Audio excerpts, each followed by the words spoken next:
Menteri Sekretaris Negara Prasetyo Hadi mengaku Presiden belum menunjuk Menteri BUMN definitif. Presiden masih mencari figur yang tepat untuk memimpin Kementerian Badan Usaha milik negara. Anda kembali di Market Buzz pemirsa, Presiden Prabowo Subianto kembali merombak susunan Kabinet Merah Putih. Perombakan jilid 2 ini secara resmi melantik Letnan Jenderal Purnawirawan Djamari Chaniago sebagai Menteri Koordinator Politik dan Keamanan serta melantik Erick Thohir sebagai Menteri Pemuda dan Olahraga. Presiden Prabowo Subianto kembali merombak susunan Kabinet Merah Putih.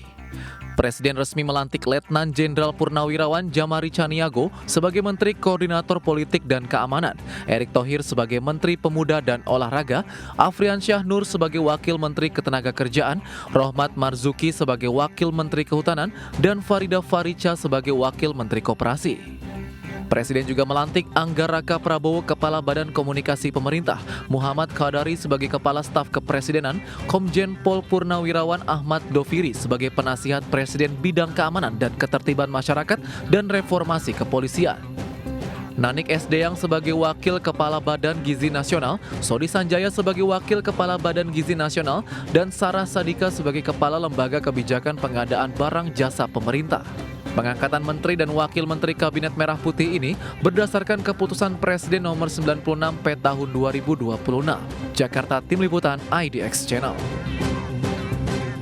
Ya, pemirsa, dilantiknya Erick Thohir sebagai Menteri Pemuda dan Olahraga membuat posisi Menteri BUMN kosong saat ini. Menteri Sekretaris Negara Prasetyo Hadi mengaku Presiden belum menunjuk Menteri BUMN definitif. Presiden masih mencari figur yang tepat untuk memimpin Kementerian Badan Usaha milik negara. Ia memastikan penunjukan Erick Thohir sebagai Menpora memiliki tugas berat untuk membawa olahraga Indonesia ke tingkat dunia. Tidak hanya sepak bola, namun seluruh cabang olahraga.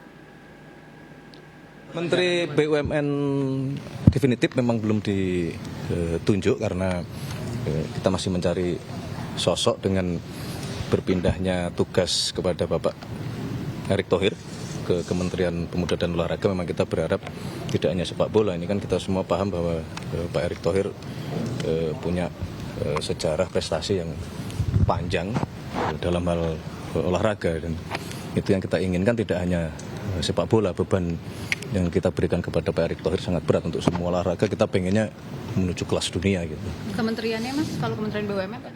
Ya, sementara itu pemirsa, usai dilantik menjadi Menteri Pemuda dan Olahraga, Erick Thohir memastikan bahwa Presiden Prabowo akan segera menunjuk Menteri BUMN yang akan menggantikannya.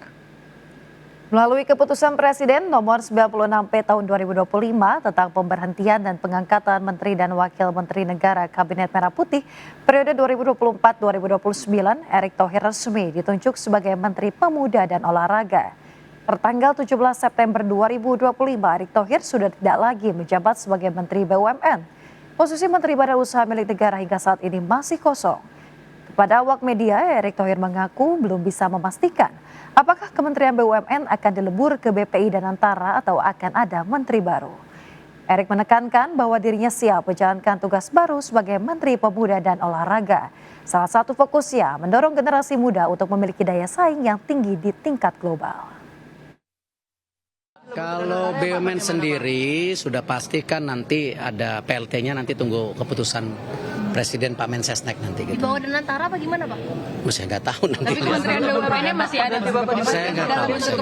Dilebur Pak ya? Saya nggak tahu. Saya tidak tahu. Ya. Jadi nomor satu, yang pasti saya mendapat penugasan oleh Bapak Presiden. Ya, tentu saya sebagai profesional dan tentu sebagai pembantu Presiden saya tegak lurus.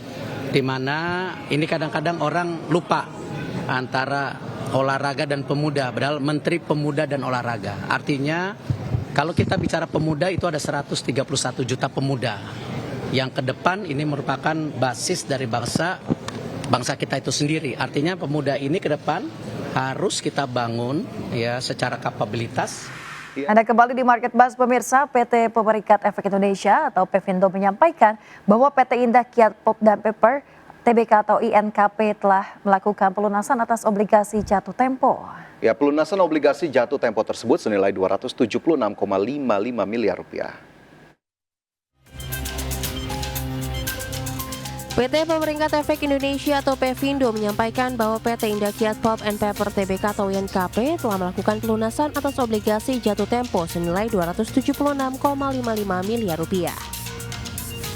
Obligasi yang dimaksud adalah obligasi berkelanjutan 1 PT Indakiat Pulp and Paper tahap 2 tahun 2020 seri C dengan peringkat IDA Plus senilai Rp276,55 miliar pada tanggal 16 September 2025.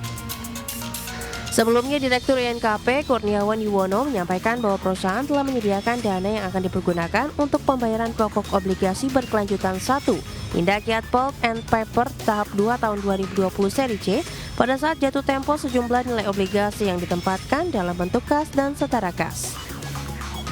Sementara itu, kinerja INKP tertekan di semester 1 tahun 2025. INKP melaporkan laba bersih anjlok 41,27% secara tahunan menjadi $163,69 juta Amerika.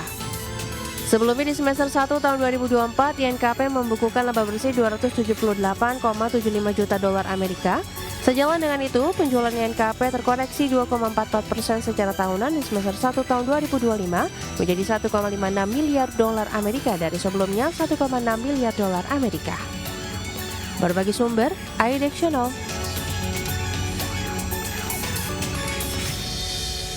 Selanjutnya pemirsa, Astra International terus memperkuat investasinya di sektor kesehatan. Kali ini investasi dilakukan lewat aksi borong saham Rumah Sakit Hermina. PT Astra International Tbk resmi menambah kepemilikan di PT Medika Loka Hermina Tbk. Dalam 4 hari berturut-turut, Astra membeli total 1,47 miliar lembar saham dengan dana yang digelontorkan mencapai 2,69 triliun rupiah. Transaksi dilakukan pada 9 hingga 12 September 2025 dengan harga berkisar Rp1.683 hingga Rp1.850 per saham. Setelah transaksi ini, jumlah kepemilikan Astra naik dari 10,42% menjadi 20% atau setara 3,07 miliar saham. Menurut keterbukaan informasi, aksi korporasi ini bertujuan untuk investasi jangka panjang. Di Bursa Efek Indonesia, saham Hermina pada Rabu pagi diperdagangkan di level Rp1.675 per lembar atau sudah menguat 7,72% sejak awal tahun. Berbagi sumber, IDEX Channel.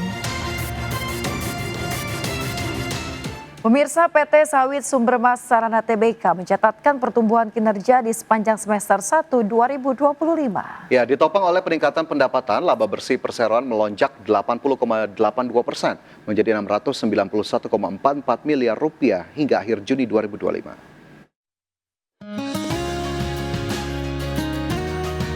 Emiten Perkebunan Kelapa Sawit dan Pengolahan CPO PT Sawit Sumbermas Sarana Tbk mencatatkan pertumbuhan pendapatan dan laba bersih pada semester 1 2025. Pendapatan dari kontrak dengan pelanggan meningkat 39,8% menjadi Rp7,19 triliun per Juni 2025 dibandingkan dengan Rp5,14 triliun pada periode yang sama tahun sebelumnya. Pendapatan dari segmen minyak dan lemak nabati mencapai Rp6,66 triliun, menunjukkan kontribusi yang sangat dominan terhadap total pendapatan perusahaan. Sementara itu, pendapatan dari segmen perkebunan tercatat sebesar Rp534,72 miliar. Adapun di sisi bottom line, laba periode berjalan yang diatribusikan kepada pemilik entitas induk melonjak 80,82% menjadi Rp691,44 miliar per Juni 2025 dari periode yang sama di tahun sebelumnya sebesar Rp382,4 miliar. Sementara itu, dari sisi neraca, perbandingan posisi keuangan per 30 Juni 2025 terhadap 31 Desember 2024 menunjukkan peningkatan pada aset, liabilitas, dan ekuitas. Total aset naik tipis 2,5% menjadi Rp18,34 triliun, sedangkan total ekuitas persero meningkat 3,6% menjadi Rp9,13 triliun. Berbagi sumber, IDEX Channel. Dan pemirsa, pastikan Anda masih bersama kami, Market Buzz segera kembali usai jeda.